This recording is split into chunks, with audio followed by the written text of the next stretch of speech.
in that aspect, if you look at then Break the Spell, what tells it about Daughtry and especially about you? What does it tell people about Daughtry? I think it's anything we write is always kind of a representation of where we are at that moment. Maybe not necessarily lyrically all the time, but as a band and as musicians, I think if it tells anybody anything is that we're no different than you. You know, we're real people. We feel the same way, and we hope that what we're saying right now you can relate to and get on board with us. Do you think that sometimes musicians are placed maybe, yeah, how do you call it? On a pedestal, yeah. Up higher? Oh, absolutely. Yeah. It's uncomfortable. I don't think people are made to be worshipped, and I think if you feed into that, you're being a very unrealistic person. When did you realize that? Very soon. That such things happen? Yeah? Very soon after we did our first record. I have, you know, we all are married with kids, which certainly keep us grounded, because it's easy when you got people doing stuff for you all the time, easy to kind of think that that's what's expected, and you realize, like, no way, that's so not reality, you know.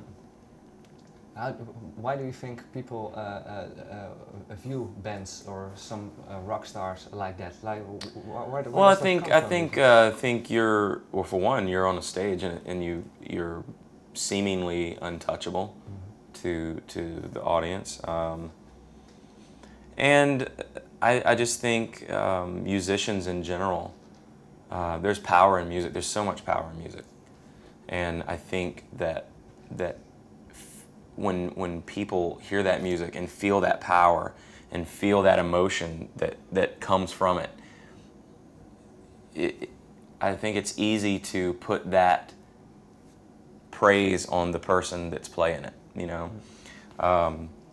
But music is a gift, and we're very fortunate to be able to go out and play our music for fans, and we love doing it. Can you recall a moment that maybe you visited a concert and that you really felt the emotions in the music? Can you remember? Absolutely. Yeah?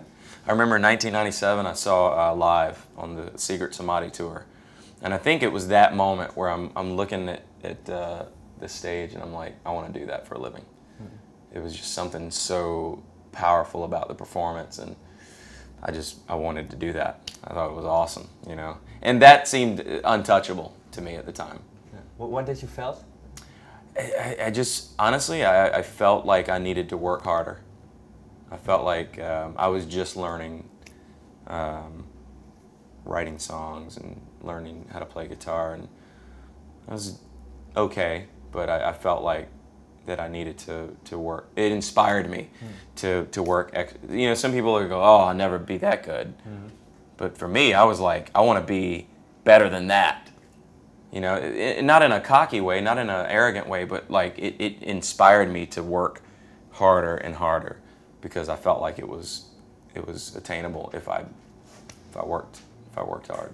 Did you ever had a plan B, like if I'm not going into music, then I become, or I want to do? I always heard that if you have something to fall back on, you'll fall back, and I didn't want that.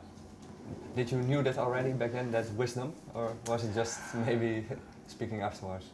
Plan B just never felt like an option. I never thought about what if. I was like, no, that's what I'm gonna do. It took 10 years to do it, but I did it. I can imagine that at the beginning it can be a very uncertain life. Oh yeah. Yeah.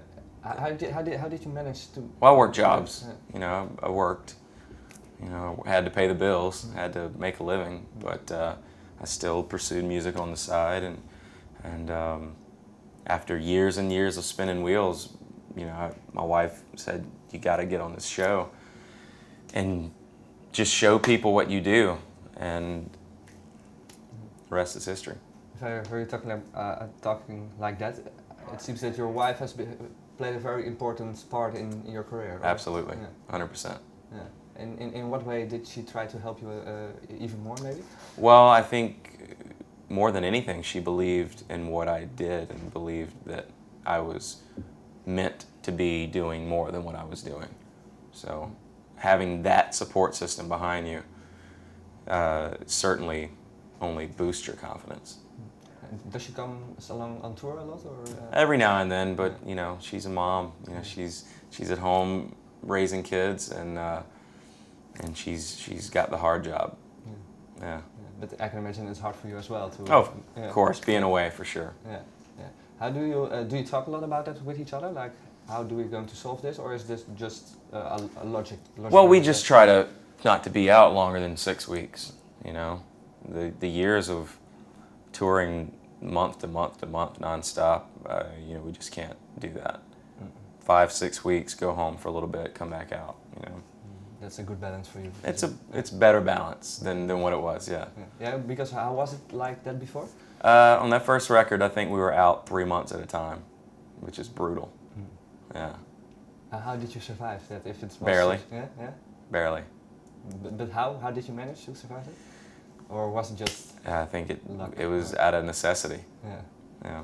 But that was the moment that you realized not. Absolutely. Yeah. Well, 2011, Break the Spell was released.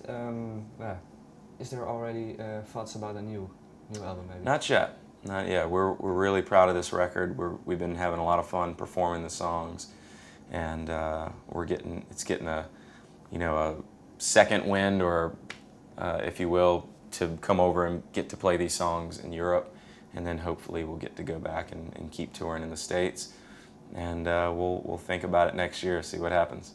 Do you have some other markets you want to promote yourself as well? Maybe other continents? Or? Yeah, well, we're getting to go to Moscow for the first time in a few weeks, so that'll be cool. Never been. Oh, that's always interesting. Yeah. Well, I wish you all the best. Thank you very much. And good luck tonight. Absolutely. Good to see you again. Yeah. Absolutely.